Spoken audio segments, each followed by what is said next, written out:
Doctor BR Ambedkar Konaseema జిల్లా రాజోలు నియోజకవర్గంలో మోతా తుఫాన్ ప్రభావిత ప్రాంతాలను తెలుగుదేశం పార్టీ ఇన్ఛార్జ్ గొల్లపల్లి అమూల్య పరిశీలించారు. మలికిపురం మండలం పెద్ద అడవిపాలెం గ్రామంలో ముంపు ప్రాంతాలను సందర్శించి బాధిత చేనేత కార్మికుల కుటుంబాలను పరామర్శించారు. వారు ఎదుర్కొంటున్న సమస్యలను అడిగి తెలుసుకున్నారు.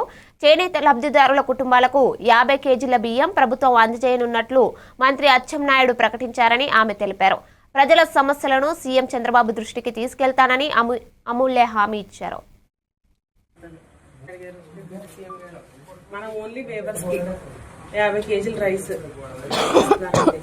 ఒకవేళ ఫర్దర్గా ఇంకా ఏమన్నా మనకి ఈ సొసైటీ తరఫున ఏమన్నా నీడ్స్ రిక్వైర్మెంట్స్ ఉంటే కనుక మీరు సొసైటీ తరఫు నుంచి నా దృష్టికి తీసుకొస్తే నేను సీఎం గారి దగ్గర దృష్టికి కూడా నేను తీసుకెళ్ళడానికి నా వంతుగా నేను కృషి చేస్తాను. అంటే కార్డు వారీగా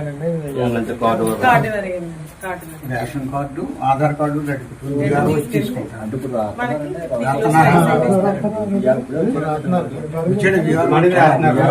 ప్రభుత్వం చంద్రబాబు నాయుడు గారు సీఎం గారు మనం ఓన్లీ వేవర్స్కి 50 కేజీల రైస్ మనకి ఇస్తున్నారండి. ఒకవేళ ఫర్దర్గా ఇంకా ఏమన్నా మనకి ఈ సొసైటీ తరఫున ఏమన్నా నీడ్స్ రిక్వైర్మెంట్స్ ఉంటే కనుక మీరు సొసైటీ తరఫు నుంచి నా దృష్టికి తీసుకొస్తే నేను సీఎం గారి దగ్గర దృష్టికి కూడా నేను తీసుకెళ్ళడానికి నా వంతుగా నేను కృషి చేస్తాను. అంటే కార్డు వారీగా